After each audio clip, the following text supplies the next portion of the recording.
Vamos a hablar hoy de estimulación temprana y tenemos en comunicación a la técnico en discapacidad intelectual y estimulación temprana, Silvana Scarponetti, a quien le damos los muy buenos días. Silvana, ¿cómo estás? Hola, buenos días, bienvenida. ¿Me escuchás? Hola, ¿qué tal? Buenos días a todos. Sí, los escucho muy bien. Bueno, Silvana, una palabra que obviamente para las familias que quizás tienen niños con algunos situaciones especiales, con algunas enfermedades o no, surge esta palabra de, o este trabajo, esta tarea de la estimulación temprana. ¿Qué es? ¿Es para todos los niños? ¿Es para cómo se aplica y qué actividades incluye? Bien, es cierto, es una palabra que resuena mucho más en familias, como decías, que tienen algún niño con alguna discapacidad, alguna patología. Pero también es muy importante mencionar que la estimulación temprana se puede aplicar en todos los niños, desde los 45 días de vida hasta los 6 años. ¿Qué es la estimulación temprana o qué hacemos nosotras? Primero, hacer un estudio de los niños, de los recién nacidos. Le hacemos el estudio de todos los reflejos, que los reflejos nos van a ir dando varios indicadores posibles o no de alguna patología, cuando no hay rasgos físicos evidentes. Son técnicas de estudio que vamos utilizando y vamos aplicando para tratar de impulsar el desarrollo del niño, de la primera infancia, del bebé. Cuando no hay rasgos evidentes, me parece que decías, licenciada, ¿el autismo, por ejemplo? Claro, por ejemplo, el TEA, trastorno del espectro autista, es uno de los trastornos que no tiene rasgos específicos que nosotros en el recién nacido nos podemos dar cuenta. Claro. A diferencia, por ejemplo, de un síndrome de Down que ya tiene sus características propias de la trisomía del par 21, digamos. Claro. Entonces, en niños del espectro autista, cuando se puede diagnosticar más adelante, digamos a unos 2, 3 años, nosotros empezamos con el estudio de los reflejos, que ellos son los que nos van a dar algunas pequeñas indicaciones. Bien. En el caso de estos niños, se detecta obviamente cuando van a un profesional, pero los padres, ¿qué pueden hacer para empezar a detectar o qué movimientos o qué acciones hacen los padres y que a veces puede llegar a notarse algo o no? Los padres son los observadores directos y los primeros en darse cuenta del desarrollo evolutivo de su hijo, digamos. Hay etapas que se deben cumplir. Siempre el tiempo es bastante flexible, no es que sea exacto al año, camina, a los 2 años dice la primera palabra, a los 3 años cumple con... No es exacto, siempre hay flexibilidad en tiempos. Pero los padres son los primeros que detectan alguna anomalía o algo raro que ven en sus hijos. Por ejemplo, cuando un niño con TEA lo llaman y no responde su nombre, o entra en un berrinche ya a los 2, 3 años y es muy difícil sacarlo de ese lugar, cuando prefiere sus juegos solitarios, cuando se aísla, cuando no voltea la cabeza, que hay algo que le interesa o no emite palabra, ahí son esos primeros indicadores que los padres dicen, ¿qué pasa? Se los lleva al pediatra, el pediatra hace su estudio médico y es el que los deriva y dice, bueno, a ver, para quedarnos tranquilos o para ver qué está pasando, que no hay una respuesta, se hace una consulta, interconsulta con un neurólogo. Y ahí empiezan los estudios como para detectar y ponerle nombre a esto que está pasando para saber cómo tengo que empezar su tratamiento. Bien. Doctora, ese reconocimiento, esa detección, si se hace en edad escolar, ¿es tardía o no? No, nunca es tarde. A ver, siempre se puede potenciar un montón de sus capacidades. Hay muchas patologías, por ejemplo, el TEA, pero sí una dislexia que recién se puede detectar en la edad escolar, cuando empiezan con la lectoescritura. Y son patologías que uno, al tener el nombre y el saber cómo es la forma de aprendizaje, puede cambiar y revertir todas las herramientas que uno tiene para potenciar y para ayudarlos a incorporar conocimientos nuevos. Licenciada... No, le iba a preguntar, ¿los pacientes solamente llegan derivados a ustedes o usted también puede hacer el diagnóstico, a lo mejor sin pasar por el pediatra? No, los pacientes llegan con, muchas veces, con esta duda, pero nosotros siempre sugerimos que tienen que ir con el pediatra, con el neurólogo, para hacer un estudio específico, digamos. Nosotros, yo como licenciado estimuladora temprana, no doy un diagnóstico. Sí recibo y puedo modificarlo al diagnóstico o continuar con el mismo diagnóstico sin...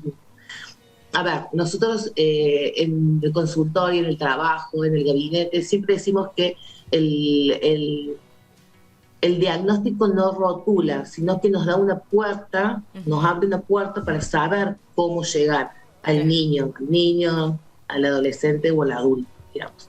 En la estimulación temprana solamente hasta los 6 años y después empiezan a cambiar las interacciones en estas técnicas educativas, digamos. Licenciada, los tiempos de la medicina actual en la pediatría, en el neonato, nos obligan a los papis, está dentro de lo que se debe hacer, el control de ojos, oídos, que hasta hace unos años no se exigía, y también control de caderas. ¿Cuánto falta o desde tu área, desde estimulación temprana, también se puede no esperar que el padre sea el que detecte estos síntomas? Sí, por supuesto. Nosotros, si por ejemplo hay un niño que ya viene con un antecedente de prematuridad, de bajo peso o de algún, por ejemplo, hipotiroidismo del recién nacido, ya hay estudios específicos que los mandamos a hacer porque sabemos que puede llegar a haber algo que podemos potenciar, digamos. O sea, no quedarnos en solamente esperar que nos pidan los estudios desde que se escolariza un niño. Claro. Hoy a los 4 años, que ya es obligatorio. Incentivamos a que hagan todas las cosas lo antes posible, porque hay patologías que se pueden cambiar, justamente. De hecho, cuando el recién nacido nace, hasta los 10 días se pueden revertir, de nacido se pueden revertir un montón de cosas más dentro de lo científico, de lo medicinal, digamos.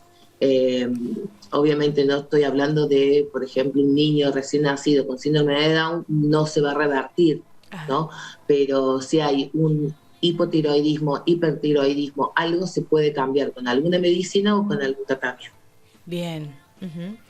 Esta estimulación, como si bien ha sido clara en los puntos, es en lo intelectual, el reconocerse por el nombre, pero también el habla, las dificultades de habla, desde el aprendizaje de la palabra mamá o el decir la palabra mamá que se lo espera, no sé, al año o al año y medio.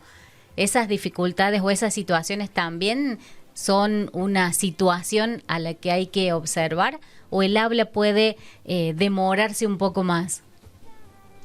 Se puede demorar, pero también, así como hay flexibilidad en los tiempos para la adquisición de la palabra, también tenemos que ver cuáles son esos tiempos y qué tanto puede ser flexible.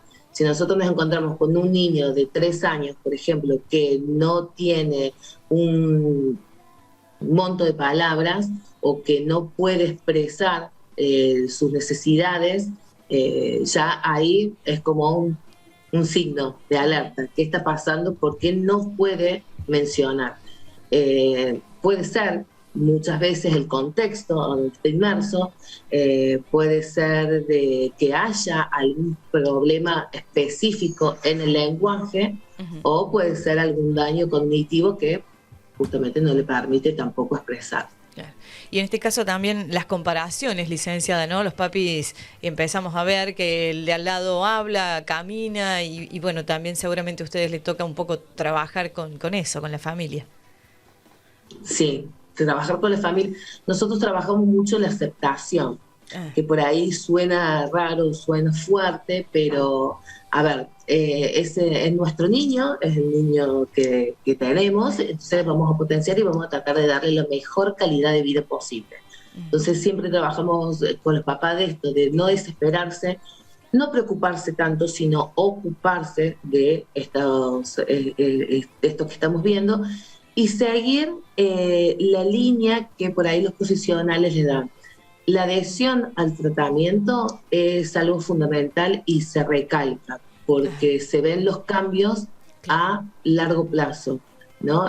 Nosotros tampoco podemos esperar de que como todo cambio, como todo nuevo, que de un día para el otro todo sea color de rosas. Pero sí podemos potenciar y podemos darle la mejor calidad, digamos. Entonces, hacer todo lo nuestro y todo lo de la familia posible para que esto surja. Claro. ¿Cómo se trabaja en el gabinete con el niño? Con juegos, ¿cómo se estimula al niño para que vaya modificando esa situación que presenta? O ya en los bebés supongo que será más difícil, o 2 años, 3 años. Sí, es todo con juegos. Es todo lo lúdico, es la primera forma que tenemos todos de aprender, todos hemos pasado por ese momento, a través del juego, de llevarnos cosas a la boca, de tocar el cuerpo del otro, es donde se aprende.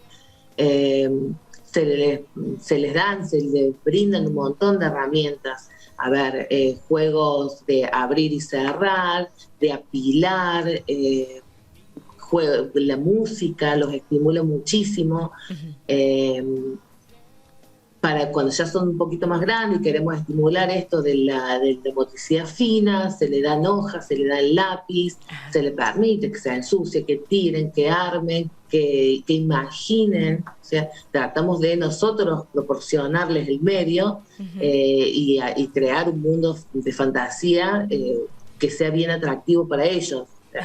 Por ahí uno tiene un montón de cosas planeadas, pero también bajo la demanda del niño tenemos que hacer hacia atrás con lo que teníamos planificado y atender a esa demanda. El niño por ahí tiene ganas de jugar, por ahí no tiene ganas de jugar, por ahí está enojado y también está muy bueno que permitamos que sus emociones puedan salir y puedan hablar. Licenciada, Nancy te mencionaba con un título largo. El de técnico es largo. En discapacitados intelectuales y estimulación temprana. Ajá, y licenciada en gestión de la educación especial. Bien, o sea que... Largo para un sello. Ajá, sí, largo para un sello. Bueno, además de la estimulación temprana, bueno, otras experiencias también desde tu área. Sí, yo en este momento me encuentro trabajando con adolescentes, que es hermoso también. Es hermoso brindarles un espacio que ellos necesitan, porque necesitan hablar, necesitan contar su experiencia, necesitan contar sus inquietudes. Entonces, en esto también que les hablaba recién, que uno tiene planificado un montón de cosas y se sale del plan, es para, con los adolescentes me pasa mucho.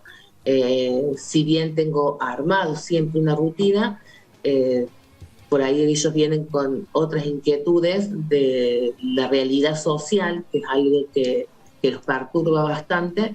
Entonces nos vamos directamente a trabajar sobre sus dudas. Bien.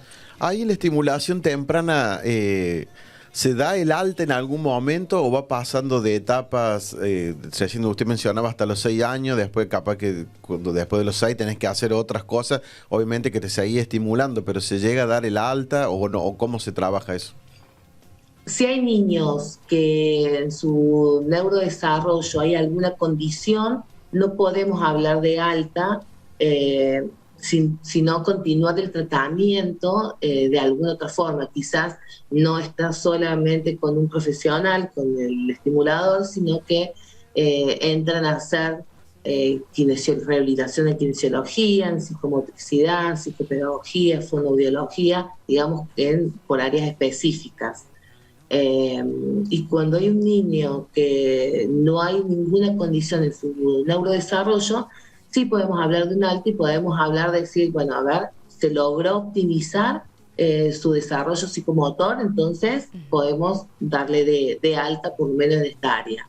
Y quizás no más adelante, cuando empiece a desarrollarse, pueda volver a hacer alguna terapia. ¿Qué sería? O por elección también. Claro.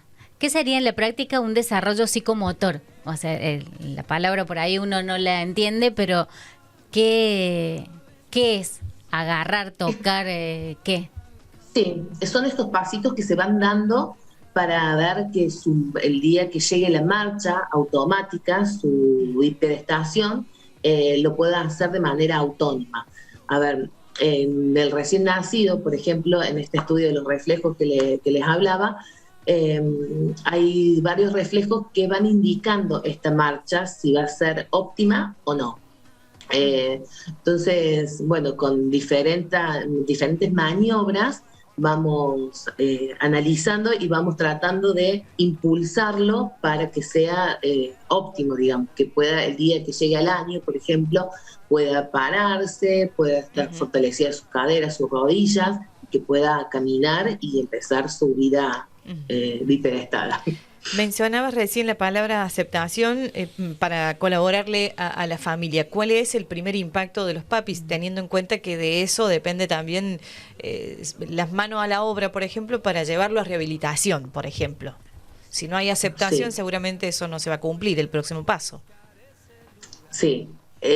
Al principio, como todo lo nuevo que llega, duele, nos preocupa mucho el futuro, es decir, ¿qué va a pasar? Se preguntan muchos papás, el día que yo no esté, ¿qué va a pasar en ese momento de que el niño nació, ¿no?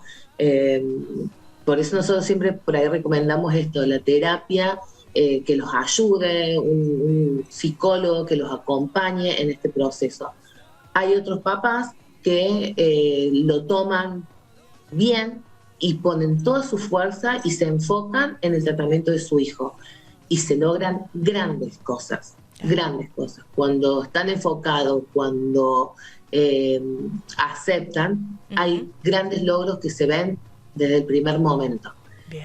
Por eso siempre recomendamos, obviamente que sabemos que hay una etapa de duelo, esto de aceptar el hijo quizás no deseado, pero bueno, no nos podemos quedar e incentivamos a los papás que salgan de donde están sumergidos para empezar a trabajar por y para su hijo. Claro. Excelente, licenciada. Muchísimas gracias. Y bastante claro, obviamente. Y estaría lindo también, bueno, ver, si bien has dado indicios de los niños con alguna patología especial, a veces también está bueno ponerle y hacer hincapié en los niños que no tienen ninguna patología, pero sí motivarlos o estimularlos para que desarrollen en los tiempos, que si bien decías no hay tiempos, pero que no se queden tampoco los niños sin patología. Totalmente. Así que bueno. Totalmente de acuerdo. Eso desde la casa, todo el mundo que por ahí dice, hoy estaré estimulando demasiado. No, nada es demasiado, todo está bien. Los chicos son como esponjas, van absorbiendo todo y es el momento, o sea, la primera infancia es el momento, porque hay mucha plasticidad, entonces le permite apropiarse de todos esos conocimientos, de toda esa estimulación que desde la casa le van dando para después poderla aplicar su vida futura. Claro. Muy bien. Muchas gracias, licenciada. Muchísimas gracias, Silvana, por este tiempo. Muchas gracias, Silvana Scarponetti.